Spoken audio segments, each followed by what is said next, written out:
Mühətərim qonaqlar, bizim Elm Sənət Məclisinin iştirakçıları bizim növbəti məclisimizdir. Məclisimizdə qonağı təqdim etmək üçün, bir neçə söz demək üçün yəqin icazə verəcəksiniz ki, mən ingiliscə və mənədə də ingiliscə olacaq. Amma əksəriyyət burada ingilis bilirlərdir. Amma biz təqdir görmüşük ki, bilməyən qonaqların yanında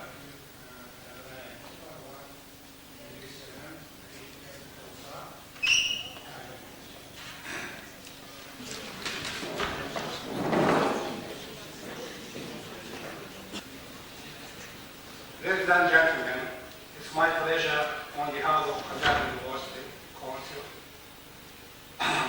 welcome our distinguished guest, Dr. Ismail Serageldin from Egypt. He's from Egypt, but at the same time he is internationally recognized person. I will not tell more about his life, about his activity, because we have planned that our meeting will consist of two parts. First is just lecture given by Dr. Ismail Serageldin. As usually, we have guest speaker for our seminar, Elm Sənət Məclisi, which all words are Arabic words, so no problem. Elm və Sənət Məclisi. The subject of our seminar lecture is city culture, history, present and future. I will say a few words that Dr. Ismail Serageldin is now. He has many positions, but now one of the most historically prominent positions, he is librarian in great library of Alexandria. Alexandria, most of us never been including me, never been in Alexandria. Few exceptions, maybe. But at the same time, all of us we know what is the city, because it is a great city. At one time, it was the largest city in the world.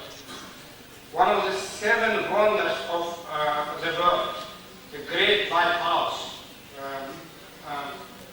Paros was there. Today they say Alexandria is a city of contrast. You can say the same for all cities, including Baku, I think. Yeah. Bibliothèque of Alexandria is a spiritual successor to the ancient library of Alexandria, famous repository of all the knowledge of the ancient world, and most long-wished academic position was to be the librarian. It was something like, in history, like president of all academia for the whole country, region, and maybe the world. Just give the example that the third librarian was Eratosthenes, famous mathematician, geographer, and astronomer. He has nickname Beta, which means that everywhere he was second person, but in some areas he was first, because he was really had encyclopedic knowledge, but in measurement of Earth size he was number 1. Another famous scientist in Alexandria also was Apollonius. I am a mathematician, I know all the theorem of Apollonius because it was mathematical foundation of future great astronomy. Then Cleopatra with Caesar, and then with Mark Antony. Some politics great scientist in Alexandria, Ptolemy, also maybe greatest astronomer of antiquity, who is the author of Mecmatic-Syntaxis, better known today by its later Arabic title, the Meclisi, we know.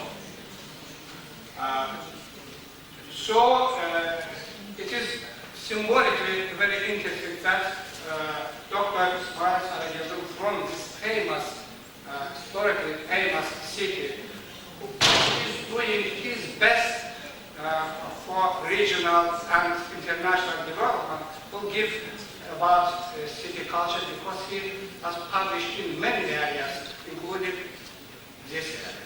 Please.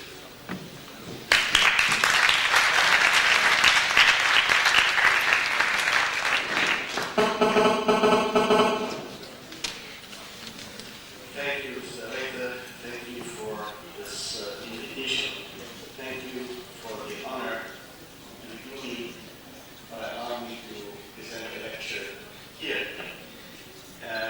I intend to use a lot of slides, so it will be important.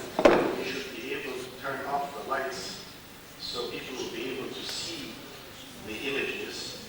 Because when we talk about cities, we want to show them what it is that we are talking about.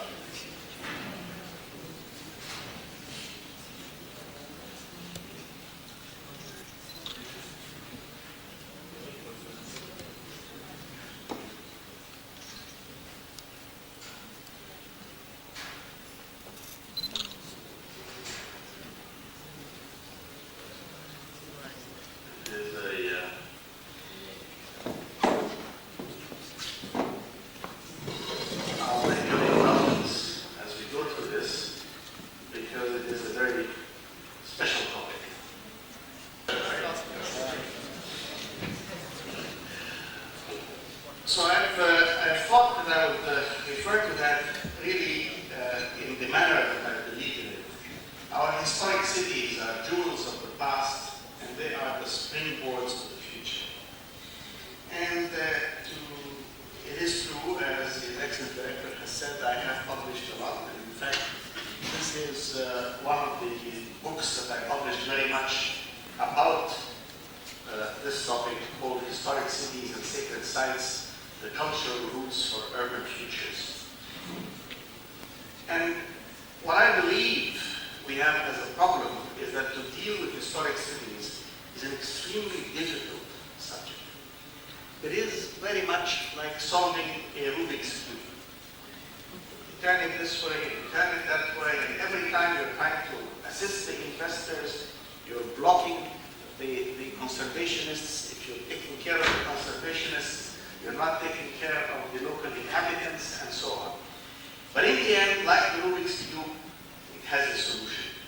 And that is what we're going to talk about.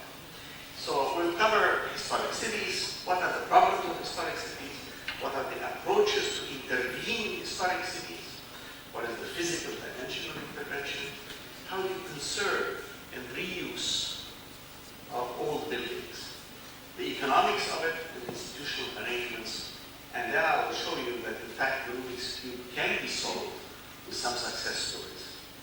So when we talk about historic cities, we are not talking about remote areas that this is Abu Simbel in Egypt, or Khiva, for example, in Uzbekistan, which are really largely devoid of people. This is the citadel in Khiva. We are talking about living cities, and living cities that have modern traffic, that have modern housing, and that have historic parts. And somehow to find the balance between the two. This is from Amsterdam, for example. This is Sana'a in Yemen. And these cities have, in fact, mixes between them that allow for the old and the new to interact. And that is the challenge which we have to do.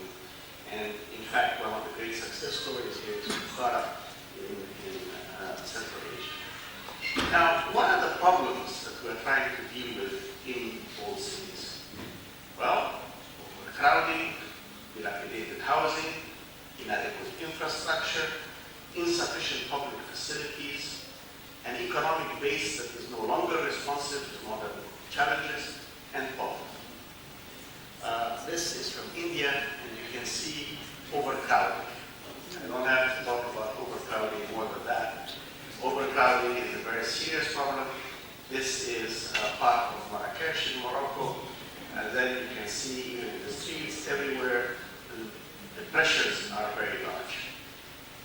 In this picture, which comes from Yemen, we see immediately the inadequacy of the old buildings with the modern facilities.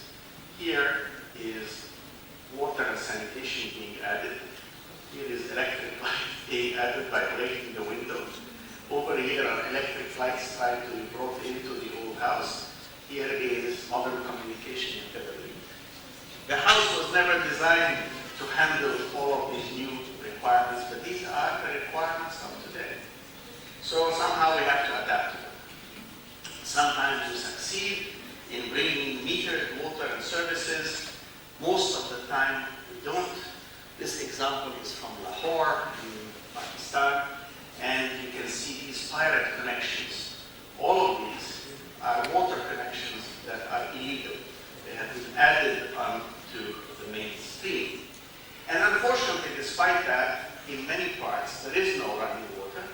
As a result, the poor end up buying water from vendors and paying as much as 20 times as much as the rich per unit of water to get their water.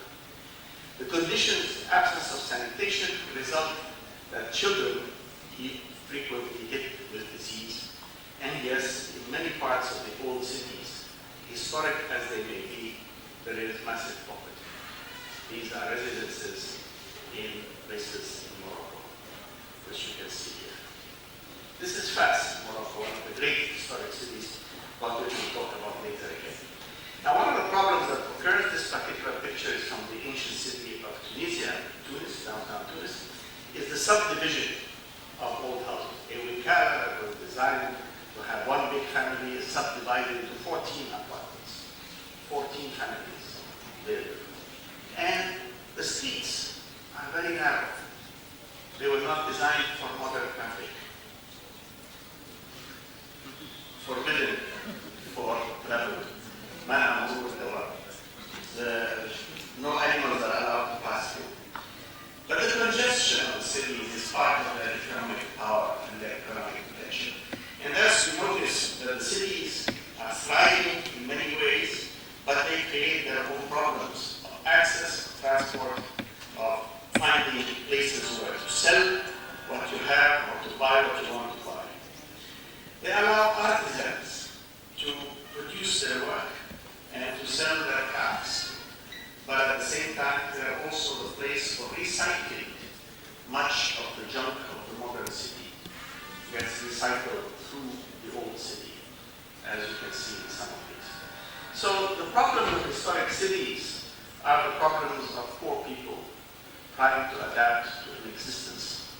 And marvelous buildings who were designed to solve a problem of the past, but are not necessarily suitable for the problems of the present. So how do we intervene? Well, first I think we need to answer a question when we talk about conservation of the cultural heritage. What is it that we're trying to conserve? For whom do we conserve it? How do we conserve it? And at what cost? If you take what to conserve, are we just concerned about the beautiful decorations inside a building, such as this one, for example, Marrakesh, or an individual building, such as this one in Sana'a? Or rather, are we concerned about the overall character, the urban character of the old city? Not an individual building, but the overall character. Because if you want to protect the character, it is different than protecting individual buildings. For whom are you going to protect and conserve? Is it for the inhabitants, the current inhabitants of the city? Is it for their children and for future generations? Or is it for visitors and tourists who rush through the old city just to take a look and then go to the nightclubs nearby and do not spend real time there? Or is it for all of humanity? Because it is a valuable heritage of the world that needs to be protected. Chicago, you have the Serageldin complex that is part of the world heritage. Depending on your answers, if it's all of humanity or it is the local inhabitants or future generations, the question of who is going to pay becomes important. The third question, how do you conserve something? Well, there are really two things. You put restrictions on certain activities that are not suitable for historic cities, polluting activities, activities that are waste producing, or you do conservation of significant structures, such as individual structures in the Citadel of Cairo with the great Mosque of Muhammad Ali in front of it. And you design public measures to encourage conservation by other actors because governments will never be able to do it all. So you have restrictions on certain activities, conservation of significant structures, and measures to encourage others.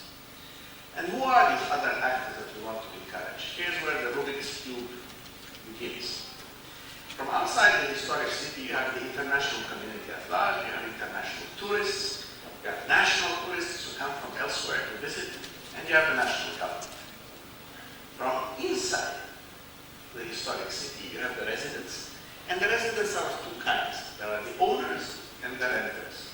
And most of the time, the renters, there are rent controls, and they don't pay rents and other stories.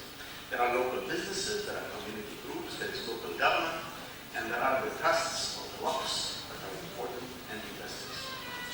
So now we begin to see all the pieces of the Rubik's Cube, and pretty soon they're all mixed up.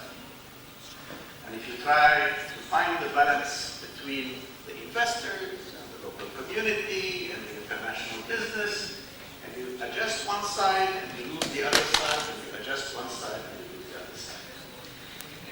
Now, basically, private investors are who? They are the resident owners who own the buildings, the local businesses, some crafts, the local community, and plus national and international investors. And in whatever they're going to do, if there's going to be displacement, then you have to plan the displacement to ensure adequate funding and site performance. That requires involvement with the local community so that, in fact, they are aware of the plans before the plans come about, so that you don't have bulldozers hitting houses with mothers and children standing there. You have political action that stops the projects and so on. You need to think about that from the beginning. This is a demonstration in India, in Ahmedabad, where these women are demonstrating against the government. And whatever we're going to do, we have to ensure that the poor can afford the results. Affordability means finding that the cost of upgrading and services must remain affordable, and this requires frequently that we take subsidies from one part of the project and put them elsewhere. We need to provide health care. We need to provide education, and that requires additional cost subsidies. So conservation is not just caring about the building or the appearance of the building, it is also to maintain the life of the community, to encourage investors to come in, and to enable them to do what they have to do. At what cost? Well, generally speaking, I would argue that investments in conservation are pennies compared to what they will save and what they will bring. They will bring a lot more. And like all aspects of public finance, we have to ask who pays and who benefits. And to design both national and local partnerships. National government and local government have to play their role together. Now, what affects private investor decisions? Private investors are affected by the incentives and regulatory framework, the financial cost and benefit, and the perceived risk and profitability. So governments can tweak the arrangement in a combination of taxes and incentives, taxes and subsidies, regulations and opportunities. You try to create an incentive for the private sector to bring their talent, their money, their ability, but to do things in the right way. And again, when you're trying to do that, you're trying to lure the foreign investor, but not at the expense of the local investor, and so on. You're always back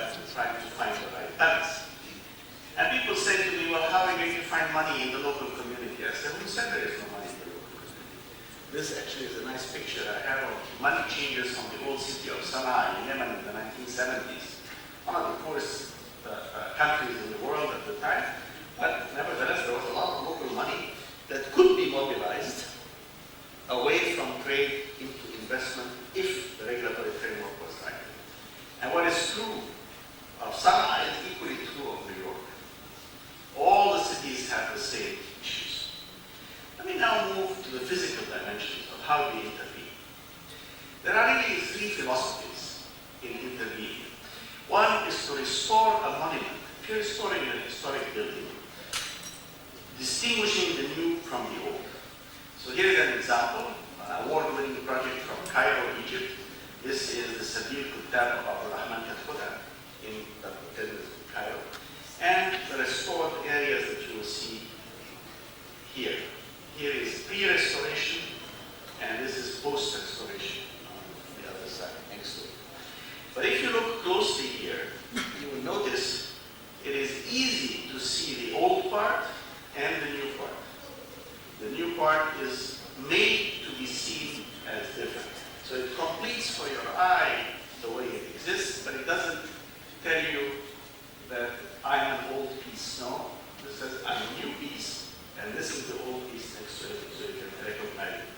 You can recognize it more clearly when you see here what has been added in, or what has been added in here, so that the historic piece, the piece that is 500 years old, is easily distinguishable from the modern piece that we put there. The second philosophy is we don't care about that. We're going to restore a monument to its original grandeur, and this was done, for example, in Ali Kapu, in Isfahan, which you can see here. It's very beautiful work in Iran. This royal complex is spectacular to this day. But even in some extreme cases, there is reconstruction, not conservation, not restoration. This is a reconstruction from the Azm Palace in Damascus. This is the condition of the palace the way it existed, and Michel Cochard and his colleagues, what they did, they rebuilt it in this way. Now, they didn't have the plans, but they knew that a building of that period would probably look like this. And they restored it in this way, and in fact, they even took the ceiling of the dining room from another house nearby that was of the same period. And they restored the house to its original grandeur and the gardens to the way they were. And as a result, the Azm Palace has given the citizens of Syria and visitors a chance to admire the greatness of Islamic architecture in Syria, even though it is a complete reconstruction. Now this, so far we've talked about individual buildings. What about context? Well, context is important because area conservation is about the effect of multiple monuments being restored at the same time in the same area, such as an old city. But in area conservation, I will tell you from my long experience in this work, I've been doing work in that from the 1960s, so already 40 years now in various projects around the world. The key is reuse. You do not want finished and closed buildings. You want the living buildings. You want people to go in and make those buildings live. And that is better than a dead mausoleum. So here is a case from Yemen, an award-winning project. This old house was converted into a cultural center. And cities are more than individual buildings or even a collection of buildings. What are we talking about when we say we want to protect the urban character of city society or the urban character of Fes? We talk about what we refer to as urban morphology, which is the combination of spaces and voids and solids that creates an overall urban atmosphere. It is a combination of activities. It is the texture that exists and other features as well. Look at this very beautiful example of Bukhari. Now here, what you have is not only all of these dark buildings are historic buildings, which were very beautifully restored and reused as including not only the masjid, but also the great marketplace. But look at the texture of all the housing that exists. The shaikhanas that exist all around, the shaikhanas here exist all around. They have a texture very different from the grid structure of streets, of modern cars, of modern parking, of modern apartment buildings. It is that texture that you must also protect. Here is the view from the outside, from the top. This is Bukhara, you see here. This you can see how alive the marketplace has become in Bukhara after the restoration. This is in the Sahel, in southern Algeria, northern Mali. And what you see here is a totally different kind of texture. But you see, this texture speaks of a social structure. Nobody can get into one of those houses if they're not a member of all these families. Here is the public passageway. And actually it comes to a dead end here. And from here you enter into one, and then from one into another, and into another. And the way you end up with this texture that you have there is a reflection of a certain social structure. Now, when the social structure evolves and changes with time, the texture needs to be adapted but not destroyed. And that is not easy to do. So how do you conserve urban character?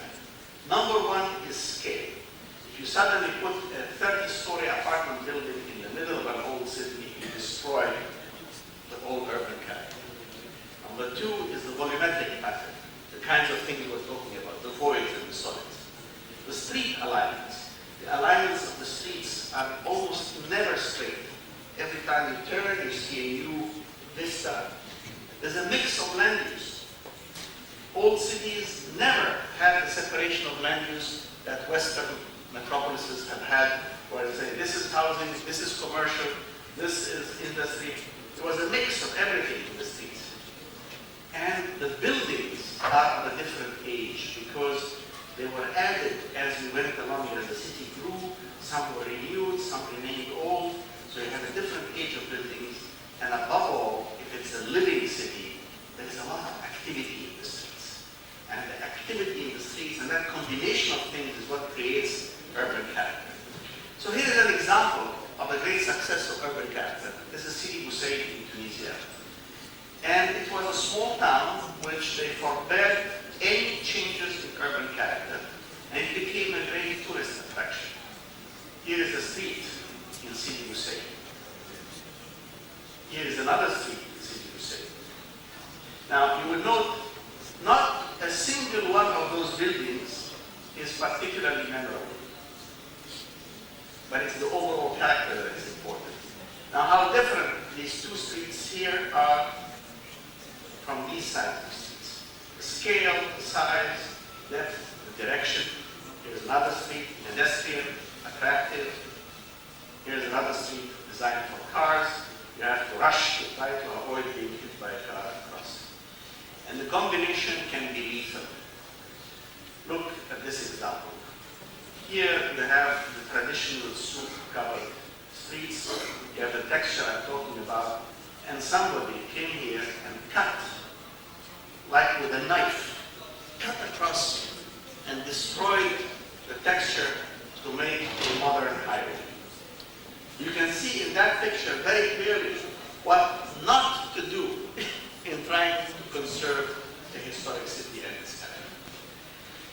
So when we talk about conservation and reuse, are there examples of success? Many. I'll bring you two examples from the United States of America, in fact, from Washington, D.C. The first of these is this one, which is called the Red Line Project. And what is done here, however, is not appreciated by many specialists. This is known as facadism, or the facades. What you have here are facades of historic row houses that were residential houses. In addition, a building has been built in the back purposely, very nondescript, so it doesn't affect the importance of the facade that you see here. But right behind the facade is just a facade, actually it is a shopping area. So that was not very good, not very honest. But this is a very honest success story. This is a historic building. The building you see here actually has a very unique historic building. It is the Willard Hotel And it is from that hotel that the word lobby comes from. People used to sit in the lobby of the Willard Hotel waiting for congressmen to come by and to try to pressure them. And from that time, we talk about the lobby and lobbying and so on. It comes from that hotel. To restore that hotel, the private sector said, I need to add space, commercial and retail, otherwise it won't work. So what did they do? Here's the project, and you can see the success of the project. The hotel stands out. The addition is pushed back, and then as it comes forward again, it cascades down to much smaller scale. So by the time you reach the facade here, it is down to a much smaller building than this one. And in addition, they just have an echo of the details, not a copy of the architectural details. And the choice of doing it in off-white as opposed to the white of the building allows the historic building to stand out. So it can be done, but it needs flexibility and imagination. And people in the United Kingdom, in places where they put too severe restrictions, were unable to rent the facilities that they restored. So we need other examples as well.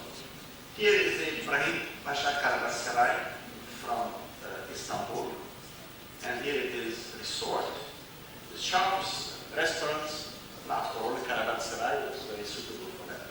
This is a little more controversial. This one comes from Mexico City, and as you can see here, there's a McDonald's, and it is that McDonald's that subsidizes the functioning of the 16th century building. But this is very beautiful. This comes from Fas in Morocco. And the architecture is filled with glazed tiles, which you have also in this part of the world. In Caucasus, you have a lot of glazed tiles. And what do they turn it into? A school for computers. So as a result, they don't destroy any of the walls that are there. Computers have very little impact. It is a high demand activity in the modern age, and at the same time generates enough money to subsidize the conversion of the building. And that brings me to the economic dimension. And I will simply say there are two cases and only two cases we need to look at. One is cost effectiveness and cost benefit. Almost everything has to be analyzed in cost benefit, but there are some things that you do not analyze, such as, for example, if I have to fix the Sphinx. Well, there's only one pyramid and one Sphinx. The pyramid and the Sphinx is one of a kind, and clearly you have to do it. And the question is to find the most cost-effective way of doing it. You're not going to ask yourself, is it worth doing or not? But for the rest of things, you have to go through something called cost-benefit analysis, estimating the costs, estimating the benefits, and estimating the discount rate. And I will not go into that at length now, but those students who want to discuss that at a future date, I can. But I do want to say that it is wrong to assume that maintaining heritage is only for tourists. This is the Basel in Red Square in Moscow, as you probably know, a great building of this period. But benefits accruing only from tourist dollars miss the intrinsic value of cultural heritage. It allows you or leads you to three false conclusions. To claim that heritage that foreigners don't want to see is not worth preserving. Wrong. To maximize the flow of visitors, even if it destroys what you are trying to conserve. That is wrong too. And to say that a new project that brings in more tourist revenue is more valuable than protecting the heritage. So all three of these conclusions are wrong, and they require understanding the intrinsic value of cultural heritage. And that's what I spent the last 2 years of my career at the World Bank working on, was doing economic evaluation of cultural assets, cultural heritage. And what we have the total economic value that has some use values and some non-use values. And of the use values, there are direct use values and indirect use values.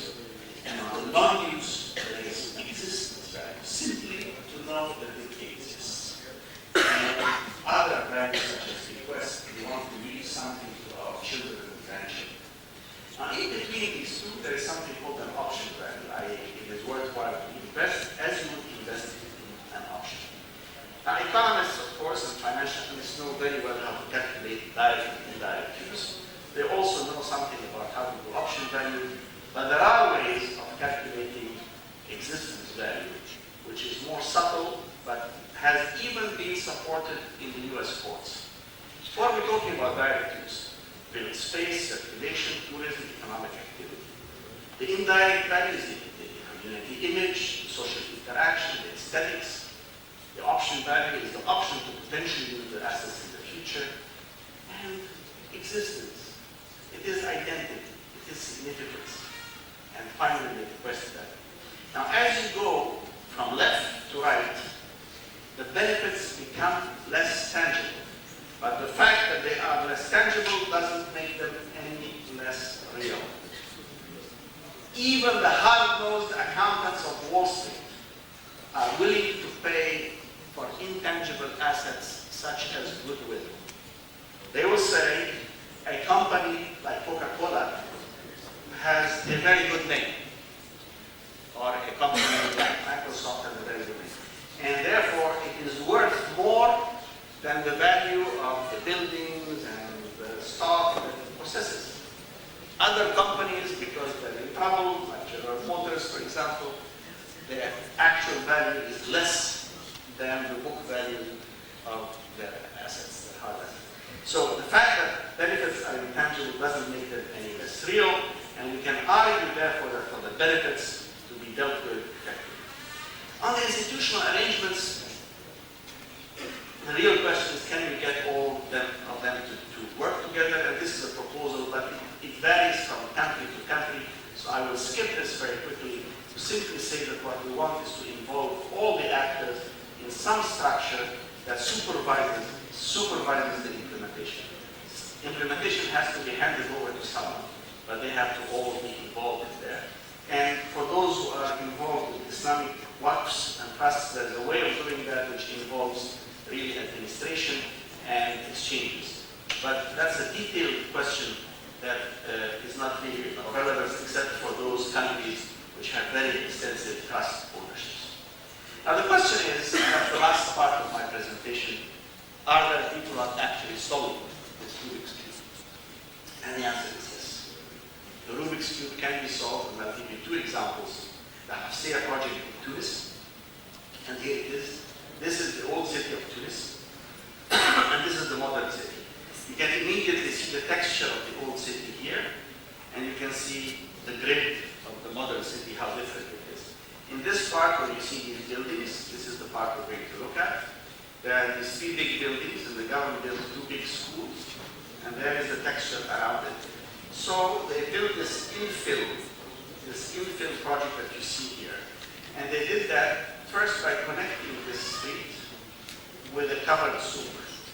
And the covered souk did a physical barrier that divided these big buildings from the new building. Here is the covered souk, this is the schools, and here is the covered souk being used, as you can see. Now the infill housing is not detailed, but the volumes are right. And when you look at the city, you can almost not see where the edge of the new housing is and the old housing starts. They recapture some of the spirit of the old housing. And pretty soon, they filled that part. Now, with a few incentives, they encourage the owners to fix up the rest. And this was a spectacular success. It was before and after. Done by the owners, not by the government. Before and after. And new investments came in, filling in empty lots. The rate of return was over 10%, and the leverage ratio, meaning for every dollar or dinar that the government put in, 3.4 were put in by the private sector and the community. And the calculation of trust benefit showed that the government, in fact, came out ahead at the end of the day. Total expenses were 6.2 million. Total revenues were 9.3 million. Employment was generated as well. And today, the residents have a beautiful new park a lovely picture. You see all the old, gray, dirty buildings, and you begin to see other parts of the old city are now being whitewashed and painted by their own residents, because they've been affected by the dynamic that was created in making the heart of the old city live again. So it can be done, and this is the edge of the old city and the new city, which is the modern city with the cars. But you can see here everything has been repainted by the residents themselves. And these are new schools that have been added. In Morocco, we have, this is Fas, extremely dense settlement, and here was an identification of properties that belong to the public and the Awqaf, and which were used as the basis for trying to modernize access. Now the problem there was how to bring in even ambulances or something to the middle of this very dense area, and there were examples that were done. Particular touristic projects to generate jobs were created, and very quickly the parts that were needed upgrading were being upgraded. Here's an example of the way they looked, and here's the upgrading taking place, and the paving of the streets that took place, more construction. Here's the way it looked, and here it is finished. The way it looked, and the way it is finished. And when it was finished, it allowed the space for economic activity as well, and then what was once a dirty, destroyed area became an active and effective area. So we can have the positive project impacts resolved at almost the same list of problems I started with. All the problems that I started with are the same ones that have been resolved here. In these cases, there are economic rates of return that capture full value of that.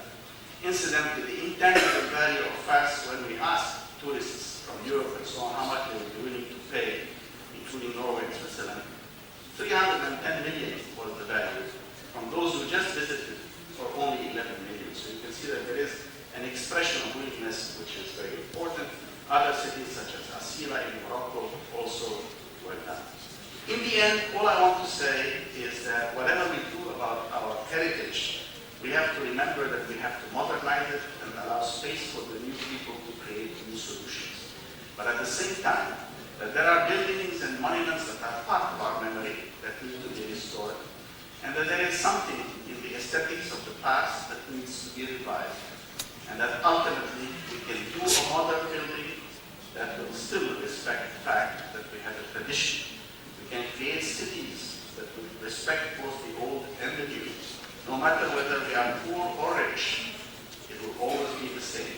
Because our best expressions of ourselves, whether it be in science or in art, comes from knowing who we are, and we know who we are from knowing our tradition, and passing that tradition on to our children, for it is an eternal tradition that will help us and will help the whole world. Thank you very much.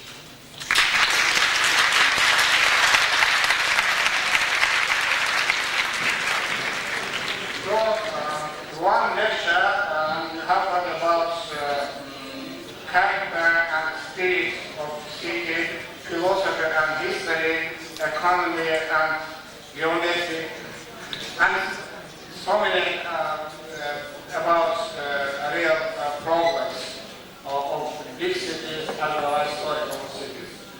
Thank you very much.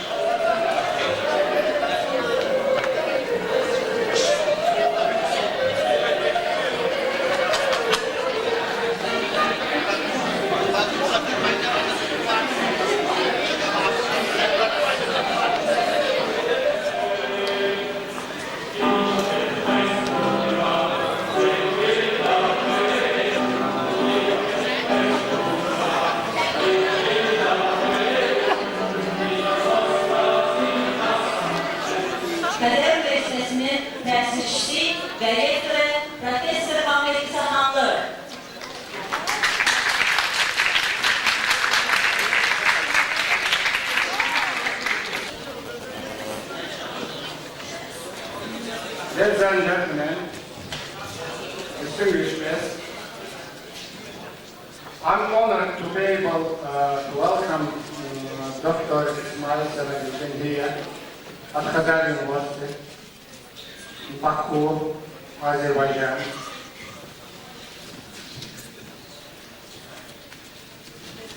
Dr. İsmail Serageldin is an exceptional person.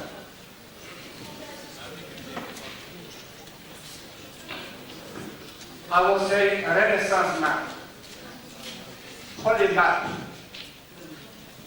an institution builder. He is rare intellectual with encyclopedic erudition. Person who has proven himself at the highest international level.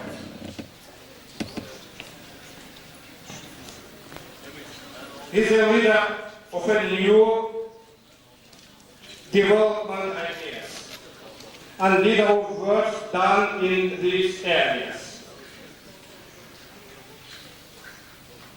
Dr. İsmail Serageldin is an Egyptian national, but he is internationally recognized person, really. He is a citizen of the world because his ideas, his work, his life is for the whole globe development, was for the whole globe development. He educated first in Cairo, received first degree in Cairo, and then master degree with distinction from Harvard University, as well as PhD degree also from famous Harvard University.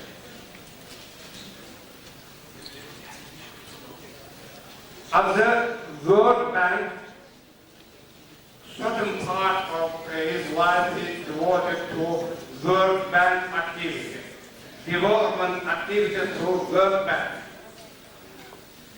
It was in education areas, in the environment, particularly in the environment, it was transformation of the World Bank's attitude, and most important positive, its achievement was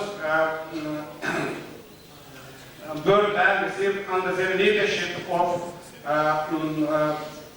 Ismail Serageldin, because that time he was vice president of World Bank.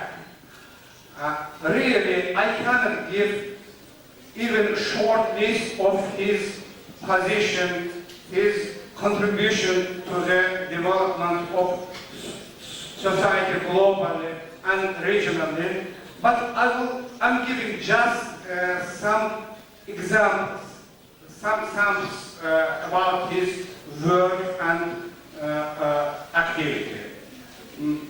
Let me say just about water. We know what is water, but we much know about oil in Baku particularly. But water maybe is not less important than oil, maybe more important, particularly in Middle East. And really he was chaired the World Commission on Water. And it was huge activity, some 100 organizations and some 15,000 persons working under his leadership.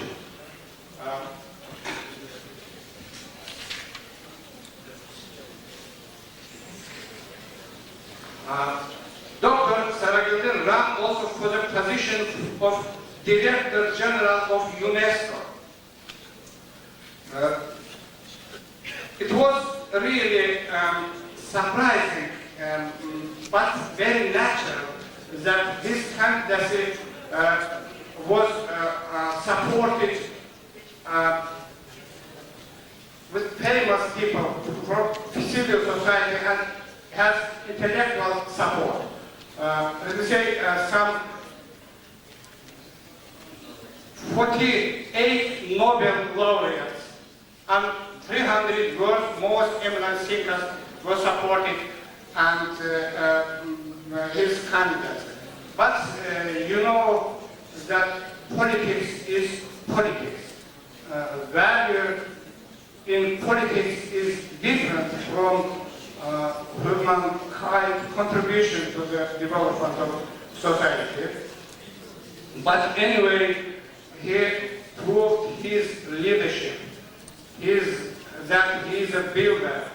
He is full of ideas, and he was able to realize most of his ideas, and maybe also for it that he has one more idea. He resigned his positions internationally and returned to Egypt,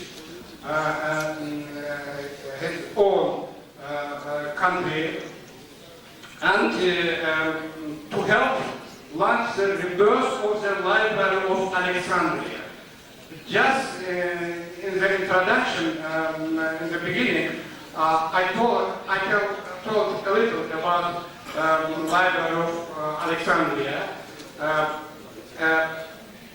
As I told about who is librarian. For example, Muhammad Al-Kharazmi, famous astronomer and mathematician, was librarian in Baghdad. Head of scientific and cultural activity, I will say. But it was in history. It was history. Library of Alexandria, it was history, not nowadays. That it is possible. We can do it, reverse this library of Alexandria, in modern sense of words, because library now is not only depository of books and manuscripts, but it is scientific research institution, it is museum, it is planetarium, and so on, and so on. It was his idea. That's why he was offered to this position by an international board of trustees. Now this library has around 1,750 staff members. Most of them are young, belong to young generation. Each of us know what that really is a big problem, particularly for university. About new generation, they have to be trained, they have to select it. It was mainly one of the duties of Dr. Serageldin. It is really three museums. This complex consists of 3 museums, 7 research institutes, planetarium, 7 permanent exhibition, 4 art galleries, convention center for up to 3,000 persons, and number of specialized and general libraries, and only one copy of the Internet archive outside of California. Mother place of Silicon Valley and computer science, which has billions of paper of digital text. This library, this archive.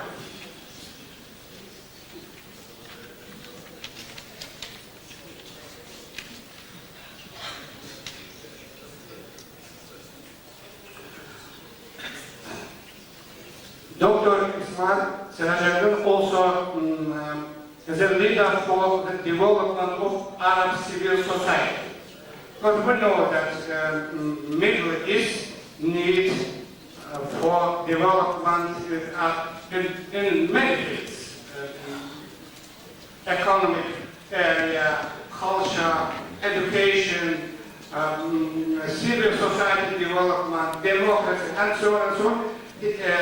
And that's why he has developed documents, impressive documents, calling for democracy, pluralism, tolerance, understanding, covering many areas, including political, economic, social, and cultural reform, calling for reforms. Just now he has many honorable positions. I would say few of them that he is a life member of the Supreme Council for Culture in Egypt.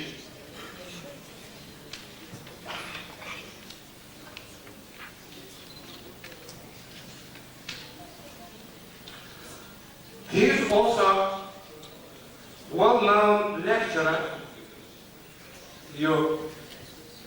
and writer.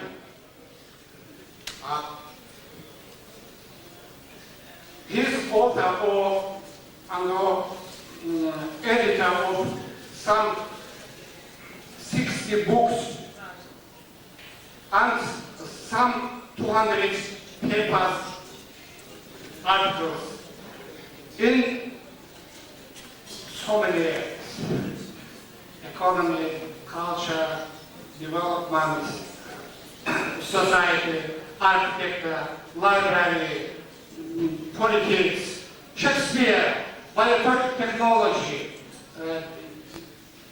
just opposite in some sense, poles of human activity. He has many honorary doctorates, from really good quality universities. I will say few of them I will give because it's too many. But among them, University of Melbourne, Australia, American University, Washington, D.C., Ohio State University,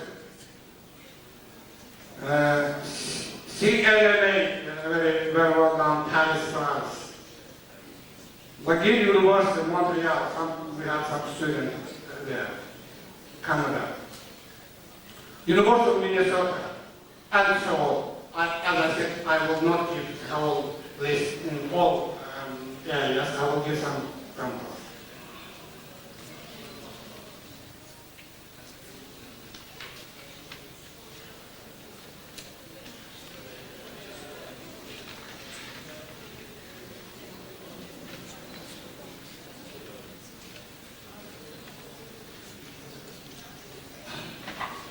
So, in general, Dr. Ismail was busy during whole his life in the development of future leaders. He is also leader of maybe work some kind of youth elders. That's why he is maybe even here, because some Azerbaijani young our students, graduates of university, they visit this impressive city, library, country, and they were initiated to invite Dr. Serageldin to Azerbaijan.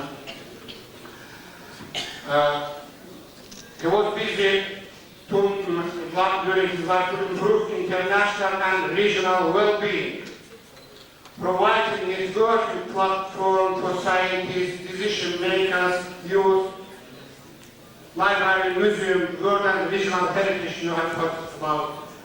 Also, he focused on knowledge-based human development in the region and on the world. That's why he is so close to the university environment, life, atmosphere. It's my pleasure, on behalf of Kazakh University Council, announce Dr. Ismail as our honorary doctor of Khazar University. And I will now give the honorary doctorate diploma. Please.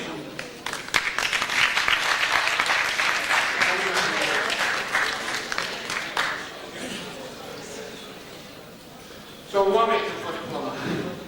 Thank you.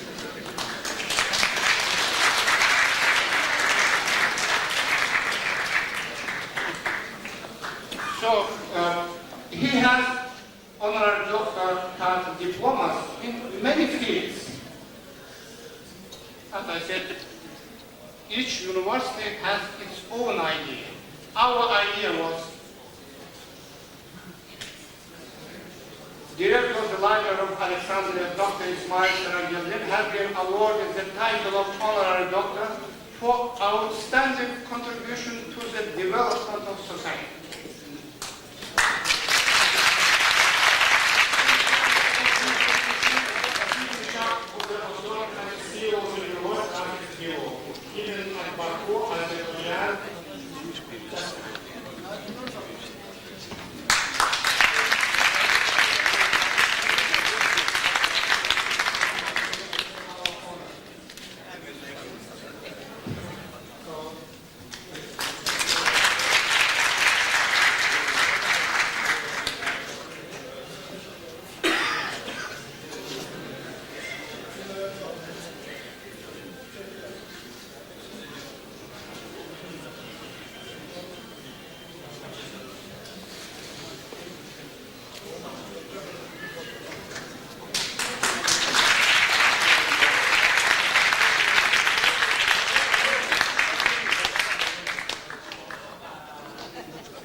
Most famous library of history was some books. Maybe had one more, but anyway.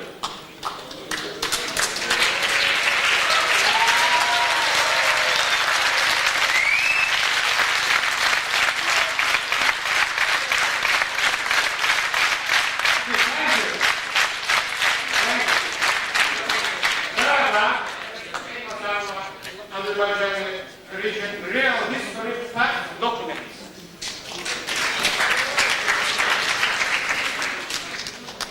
Published by Hungarian Foundation.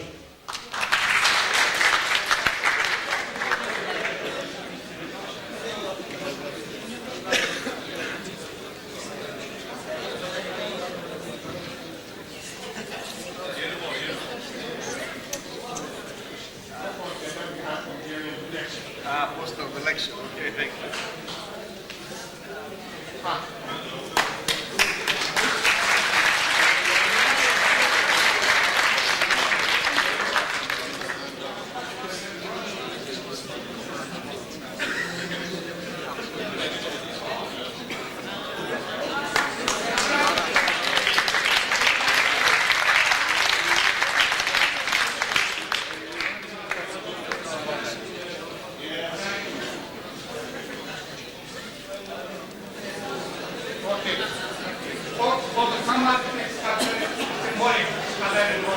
That's very that's the kind of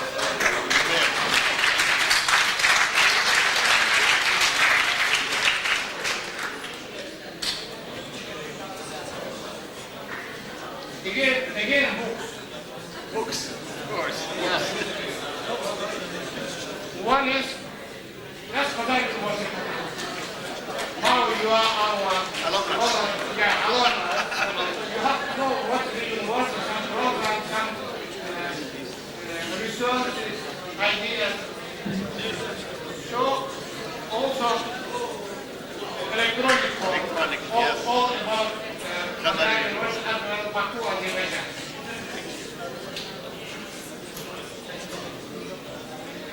some of my books. Ah, that's very valuable.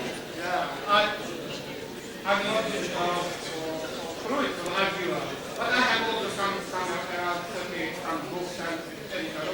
One of them is In Search of Kazakh.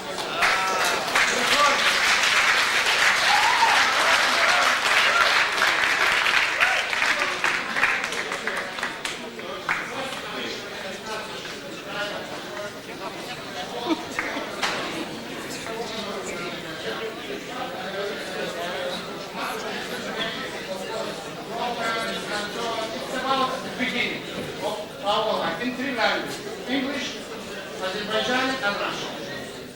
It's an exceptional man. Yeah. It's also my book in English about on education system and transition economy. A view from Azerbaijan. Thank you. Our university has also very famous primary, secondary school affiliated with university. Dünya. That's about it.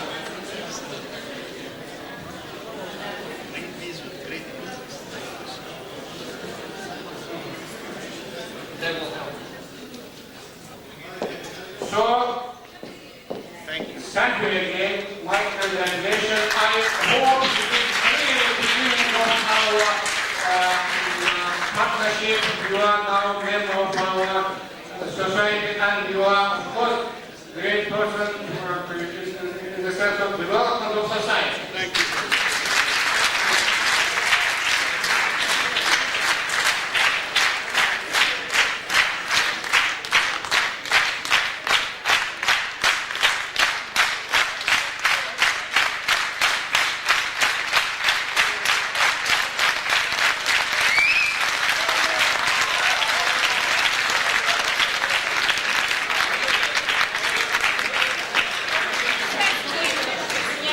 Akşamınız xeyir olsun əziz dostlar. Bugün Misir Sənətinin üzvü və Misir Ələm Respublikasının İskəndəriyyə kitabxanasının direktoru cənab İsmail Serageldinə Mədəniyyəti Universitetinin fərqli doktor adı verilməsi mərasimində həsr olunmuş konsert proqramımızı sizlərə təqdim edirik. Dear friends, we would like to present you a concert program devoted to presenting the title of an honorary doctor of Hazar University to a member of Egyptian Sənət, a director of Alexandria Library of Egypt, Mr. İsmail Serageldin. Bizim ilk nömrəmiz Yaylıqlar və Rəqs, ifa edib Xəzər Universitetinin mahnı və rəqs ansamblı, quruluşçu rəhbər Səlilə Nəsadov. Our first number is Dance with Handkerchiefs, performed by Hazar University Dance Ensemble and choreographed by Səlilə Nəsadova. Enjoy.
Yaşılada, musiqisi Emin Sabitoğlu, sözləri Vagif Səmədoğlu'nundur. İfa edir Xəzər Universitesi Hüquq Fakültəsinin tələbəsi Vüsal Arzumanlı. Yaşılada, music by Emin Sabitoğlu and lyrics by Vagif Səmədoğlu. Performed by Khazar University Law student Vüsal Arzumanlı.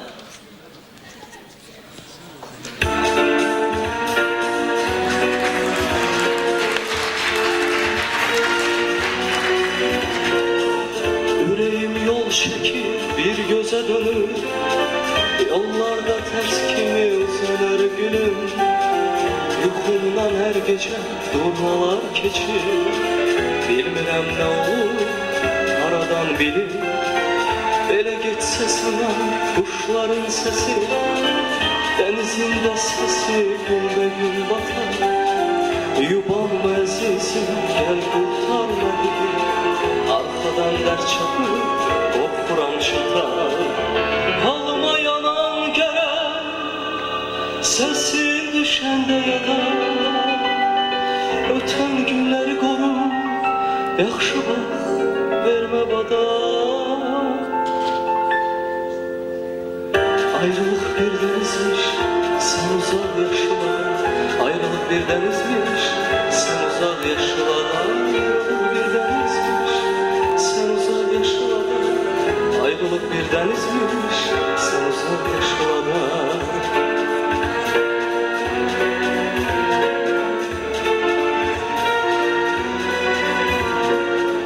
Tez ol haber yolla, görüm necəsən.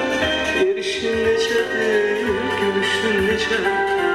Yalan darxmışam, mən səndən öpür.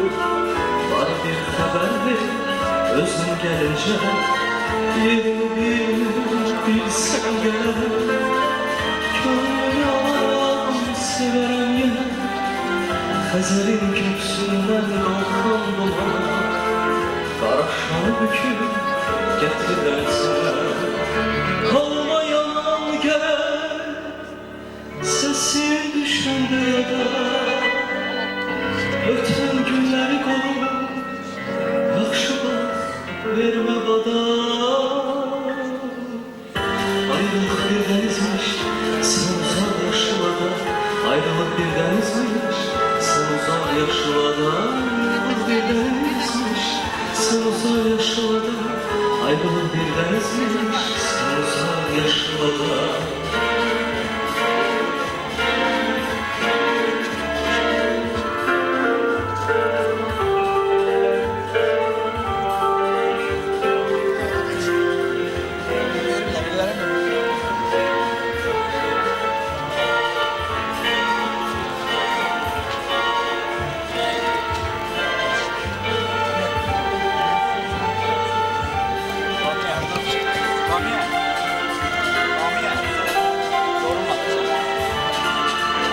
Halıma yanan gelen, sesin düşende yadar. Öten günleri koru, yaxşı bak, verme bada. Ayrılık bir denizmiş, sen uzak yaşlıada. Ayrılık bir denizmiş, sen uzak yaşlıada. Ayrılık bir denizmiş, sen uzak yaşlıada. Ayrılık bir denizmiş, sen uzak yaşlıada. Ayrılık bir denizmiş, sen uzak yaşlıada. Ayrılık bir denizmiş, sen uzak yaşlıada. Ayrılık bir denizmiş, sen uzak yaşlıada. Ayrılık bir denizmiş, sen uzak yaşlıada.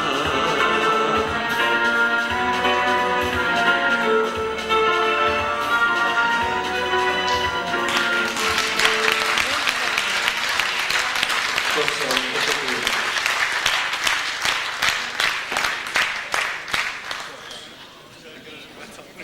Üç dost rəqsi. İfa edir Xəzər Universitetinin oğlanlardan ibarət rəqs qrupu. Rəhbər Azərbaycan Respublikasının əməkdar artisti Xanlar Bəşirov. Dance 3 dost. Performed by Men Dance Group of Khazar University.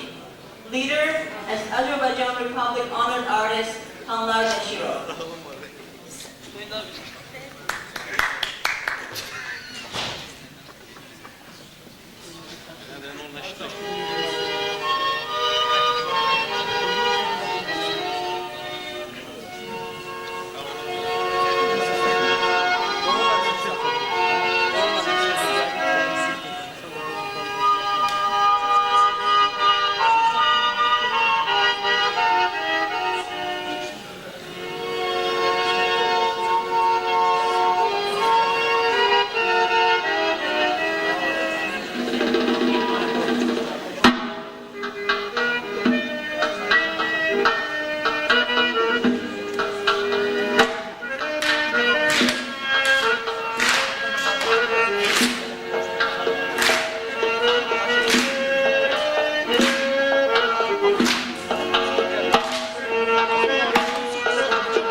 iddianı satacağım.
over. Thank you very much.